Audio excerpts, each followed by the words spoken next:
Do you believe that the physical world is a manifestation of what's going on inside of your mind, your body, and your soul? If you do, then do you believe that confidence comes from within? Because when you're confident within, your external world, your physical environment matches that. What's up, ladies? Welcome back to another episode. Today, I'm going to give you 5 steps to become more confident right now. Things that you can do right now. So let's get right into it. The first step is inner work. And I have a question for you. You want to ask yourself, where in your life are you not confident? Is it with yourself? Is it with your body? Is it with your job, with the income you make, with the impact you have? Is it with your finances? I already said that. Is it with your environment? Where in your life are you lacking confidence? Because awareness is always the first step. You cannot change anything that you're not aware of. Step number 1, like I said, is inner work. Inner work is obviously something that I coach and I teach and that I do myself and that I've been doing for years. And that's why I'm such a big advocate for inner work. And inner work can look like so many things, like meditation, like journaling, like doing tapping that I do every single freaking morning, EFT tapping. If you don't know what EFT tapping is, you must not follow me. I don't think I've actually spoken about it on my podcast yet. Oh my gosh. Okay. So real quick, EFT tapping is basically you have 8 meridian energy points around your body and it helps release stuck energy. And so how do you know if you have stuck energy or not? Tapping allows you to tap out what is stuck inside of you that does not fucking serve you and to tap in how you do want to feel. And it's all science. Scientifically, EFT tapping reduces your cortisol levels by 40%. Cortisol levels are your stress levels. Okay. And so tapping, like I said, there's 8 points all around your body. And what's really freaking cool about tapping is you can tap with anything. I personally love tapping with my money mindset. And when I feel any type of overwhelmed or anything that just doesn't serve me, it's incredible. And it it targets your nervous system. And so, yes, we do a whole bunch of subconscious reprogramming over here, but it's more than that. It's also your nervous system that we get to get regulated internally in your body so that we can all be in alignment with your mind, your body, and your soul. Because wherever you go, you got to take your body with you. Ooh, alongside tapping, girl, there's so much inner work that you can do to boost your confidence. And that's really where it all starts. Because although you can get the fillers, you can do the face masks, you can get a wig, you can change your hair a certain style, you can get your body done, you can work out, you can do all these things on the external. But all that is, I'm telling you, is a mask, unless you get to the root cause of what it is that's not allowing you to be confident. Have you ever been in a situation where you, let's say, got lip fillers or you got your hair done and you had that instant gratification, wow, I look good. I'm confident. I feel great. But does it last forever? Seriously ask yourself, does it last forever? And get real with yourself here. This is where the inner work starts. This is inner work right now that we're doing. Because I have gotten my lips done before. I got only my lips done, and I thought that was going to bring me more confidence. And although it did, but number 1, it dissolved. So I kept having to do it. And number 2, there were other things deep down that I was insecure about that wasn't just my lips. And I thought it was just my lips. And so that's why the inner work is so important. And I'm not bashing on any of the external things like doing your hair done, cleaning your environment, because we are going to get into that. But think of those as the sprinkles on top of the cake that give it the extra zhuzh, the extra jazz, and the extra points. And yes, those things are amazing. And I'm going to share with you some things that you can do externally right now. But think of those as the cherry on the cake. Because once you hit that root cause, that's where the healing is. That's where the deep, everlasting, easy, effortless change is. Oof, that was good. Okay, let me open up my notes. Okay, second step is a little more with inner work, but it's specific to changing your words. So when it comes to confidence, your words are hold as such. I'm like blinking on what I want to say about words because I can't get my words out about words. Sometimes when I'm really passionate about something, like the things that come out, I just get like blah, blah, blah, blah. Anyway, your words hold a very high frequency. Everyone's words hold a high frequency, whether you're confident or not. And this can add or subtract to your confidence. The way you speak to yourself, what you tell yourself, like internally and externally, what you tell yourself in here and what you tell yourself out there. And so something that you can do right now are affirmations.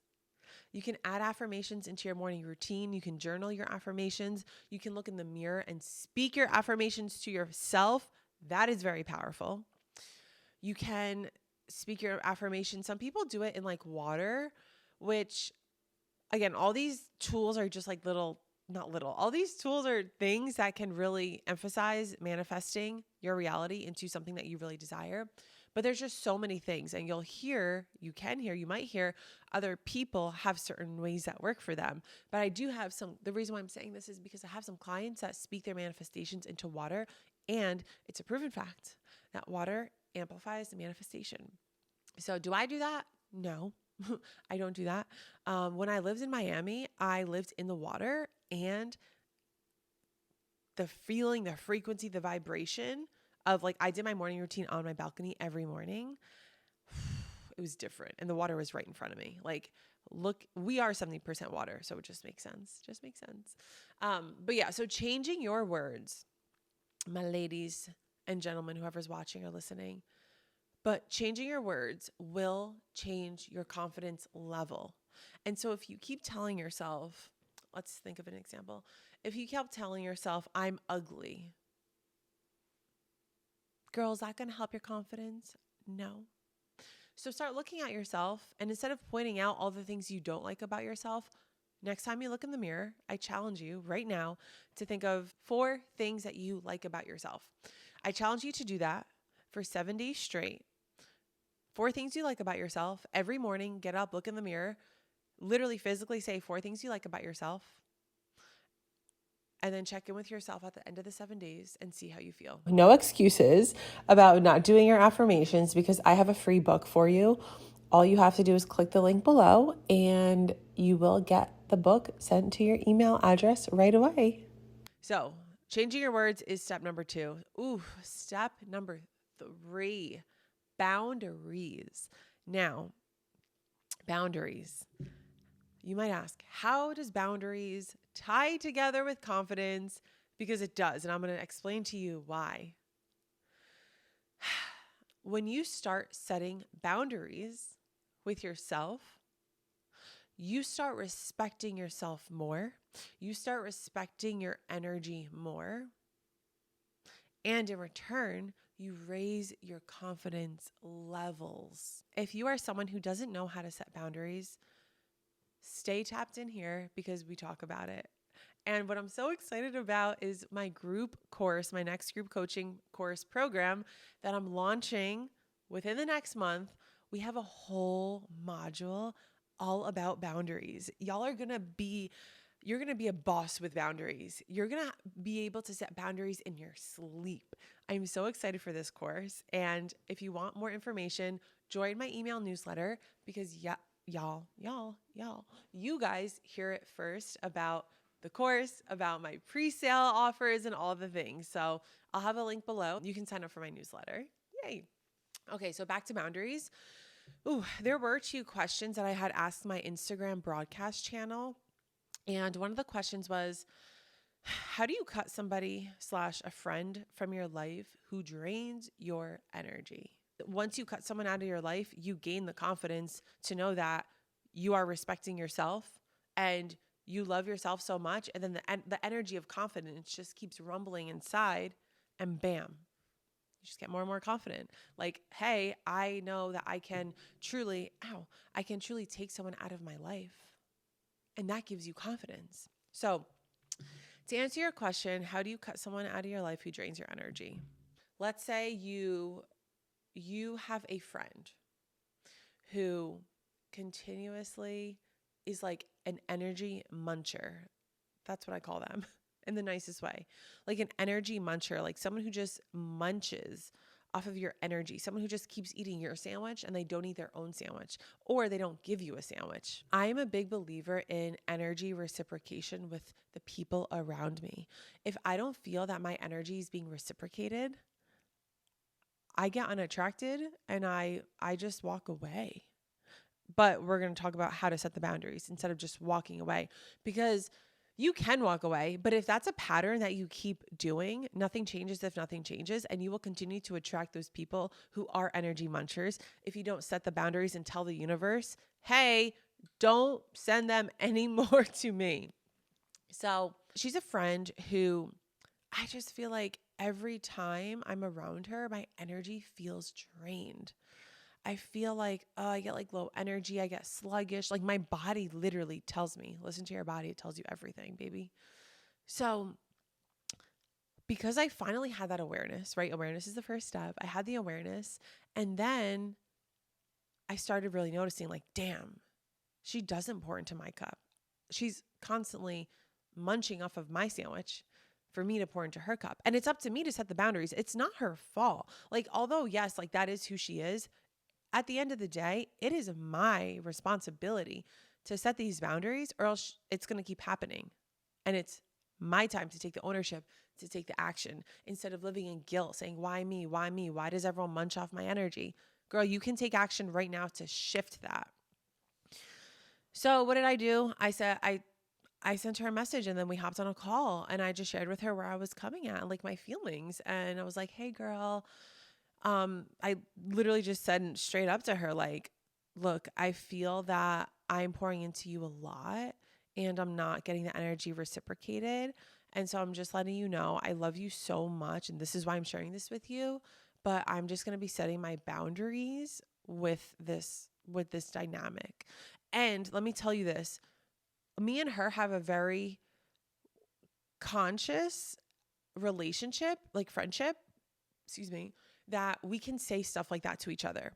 If you have a friend who's not doing the inner work, who doesn't really know what a boundary is, or if it's like a family member who like doesn't do the work, like doesn't know what a boundary is, I recommend you don't say, I'm setting a boundary right now. Don't say that. You can energetically set boundaries. And so that's what I actually did with my friend first. She was coming to me, asking me questions about my business and for her business and all the things. And I'm the type of girl who's going to give you all the information. Like that's who I am, period. But if the energy is not reciprocated as a friend, I feel like my energy is being drained and I feel like I'm getting munched on. And so what I did was like, hey, I told her, I was like, hey, I don't have the space right now to answer, but we can check in another day and I would love to support you. I want to just really be clear on this because I don't want any misinterpretations. I'm not the type of person who needs it, like energy received right away from whatever I give. No, I don't give to receive. I give to just give. But when I'm just giving and I'm not receiving anything at all from a friend, because I believe in energy reciprocation with friends, that's a different story. For my clients, they are investing in themselves and my energy for me to give to them. So in that case, I am giving. You know what I mean? So it really just depends on the dynamic. That was a really long answer. Okay, so I hope that answered your question. Next question was, what are your thoughts about people pleasing?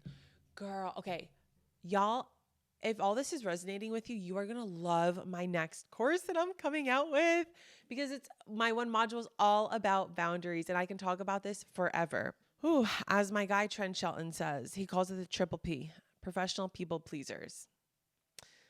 A lot of empaths, if you are an empath, if you don't know what one is, an empath is someone who just really feels a lot.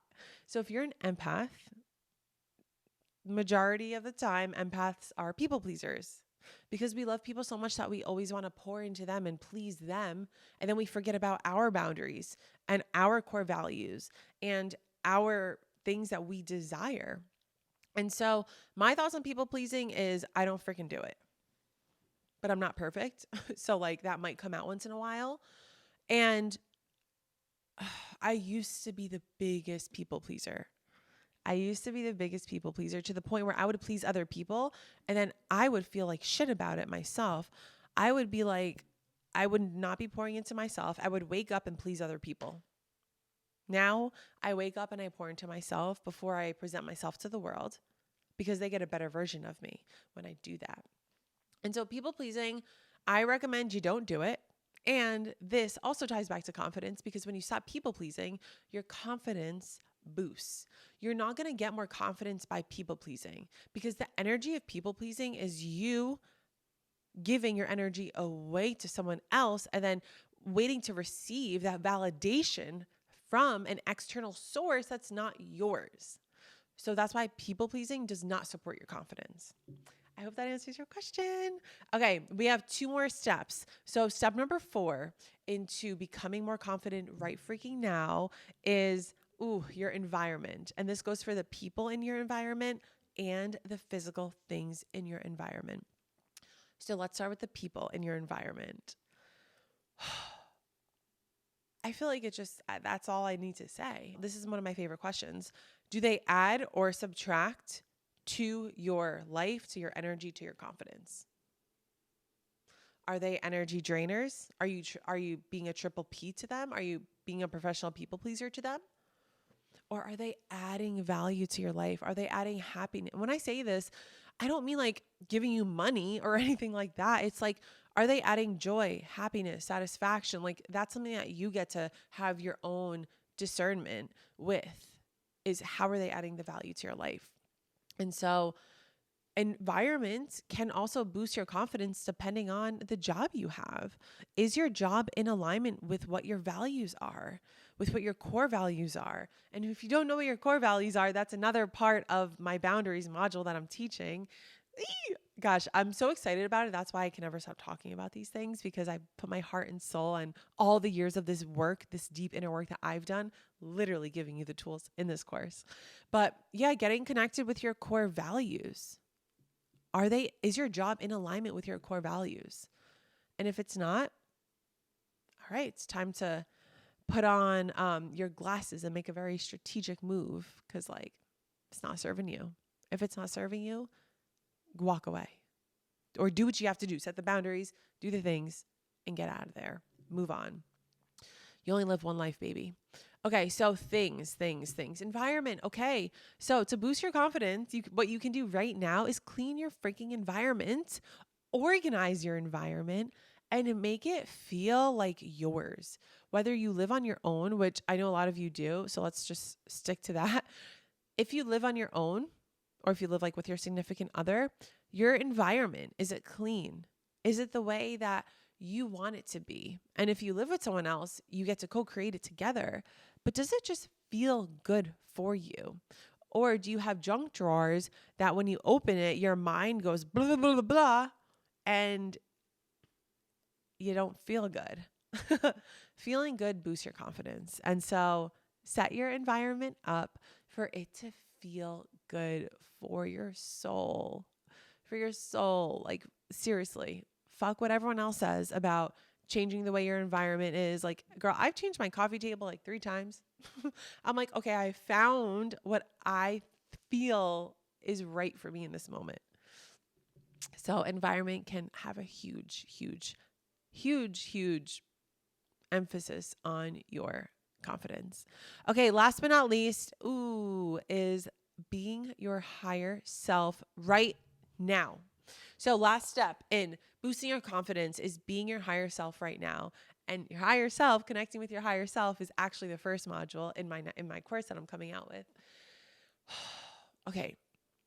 Your higher self, and I've spoken about this before, so I'm not going to go too deep into it, is the next version of who you are.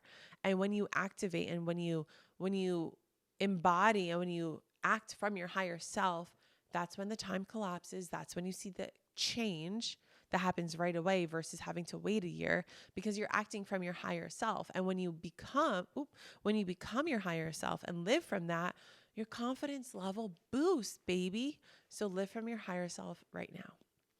Okay, before we go, I pulled a card this morning from The Secret. Let me get it. And it was literally all about this podcast episode. Here it is. Beep. So everything is an inside job. Isn't it great to know that you cannot control your world from the outside? To change the world, to change your whole life, all you have to do is manage your thoughts and feelings on the inside of you. And then everything will change. It's literally what I talked about in the beginning of this episode. Thank you guys so much for listening or watching if you're watching this on YouTube. Before you go, please drop a comment below if you're on YouTube, or leave a rating and a review if you love this podcast. It really helps the growth of it, pushes it out to more people in the world who can benefit from it. But until next week, I will see you next week. Bye.